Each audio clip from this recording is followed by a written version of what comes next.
Afflicted. Why did you black up the sun? Afflicted was recently just released at Canada cinemas and it's available on VOD on demand. I got my chance to watch it earlier today, and wow, what a film. This is a found footage horror title, and it delivers in every way possible. The reviews are true, the expectation, the hype is paid off, and it delivered a hell of a lot more than I expected. And being the fact that I've been hearing so much hype, especially today, and my friend kind of teasing me a little bit, and you know, remembering the trailers that was released a couple of months ago, you know, I've been really looking forward to seeing this movie. And basically, if you have not heard this movie before, have not seen it before, or not seen the trailers, I would say go and watch it blind, really. If you've seen the trailers, you're going to want to watch it 100%.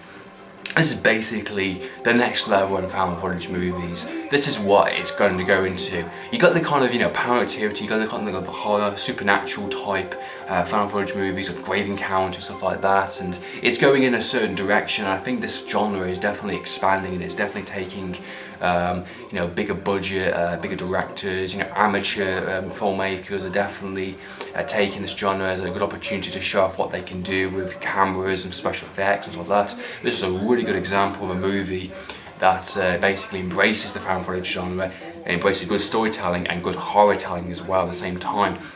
This movie was made during the same time as Chronicle, so it kind of explains the certain type of, you know, theme that's going on. If you've noticed that Chronicle seems to be a good basis on, you know, basically found footage movie with superpowers, you know, that was a good big budget movie, 21st century kind of Fox, big film release, and that was pretty awesome. That was badass, and the idea of having powers and documenting it on camera was awesome.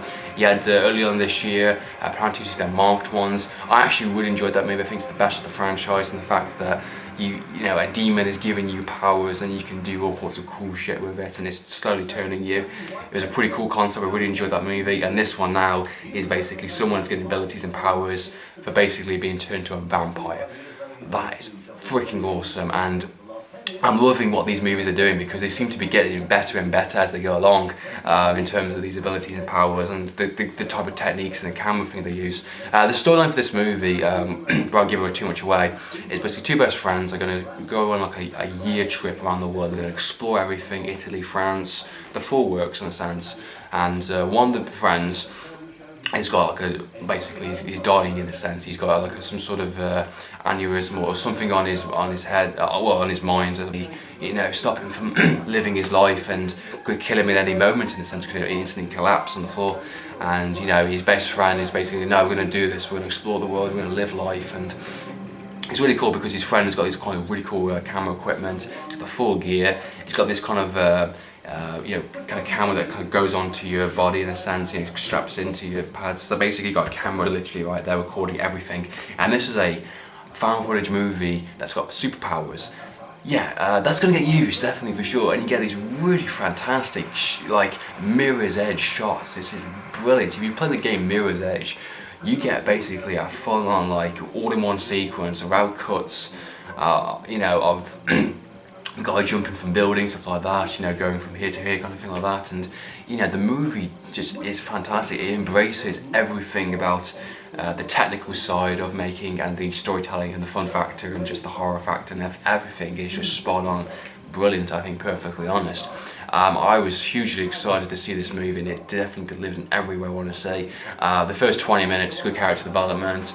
Of course, get to see the scenery, Italy, France, stuff like that kind of thing, and then you go instantly straight into the actual main event of him turning into a vampire. And the process of that is quite interesting. It's not typical kind of cliched old school vampires. It's kind of more infection, kind of creature-like, you know, in a sense. I like the process of him changing and them experimenting with the super speed and the super strength, kind of thing like that. It was interesting documentation, and you know, I think the characters are generally honest and real, and I actually felt quite sorry for a lot of them. I mean, especially the situation they were in. I think they were quite grounded in terms of what they did, and I think, you know, them two as best friends did the best they could with the situation. I mean, without giving away too much, there's certain sequences, like, you know, they realised, okay, we're gonna, safe to say that you're turning into a vampire. It's pretty obvious. To do the research kind of thing, you need blood, so we're going to get you some blood, we're going to get you some cows of blood, we're going to try and see what works, what doesn't work, kind of thing like that. And they tried their best to do things kind of legally and try and, you know, to help his best friend in the situation that he's in, and I really liked that. I thought it was interesting, and of course they get into some really bad situations, bad stunts kind of thing happen, and it's a bit out of control. Without giving it too much, but it's really well done. It's handled properly as a vampire film. It's handled properly as a fan footage. You get some really fantastic camera work in this movie throughout the entire thing. Being the fact that the first kind of 20 minutes is uploaded onto this kind of blog they have, and the edits or editing put onto it.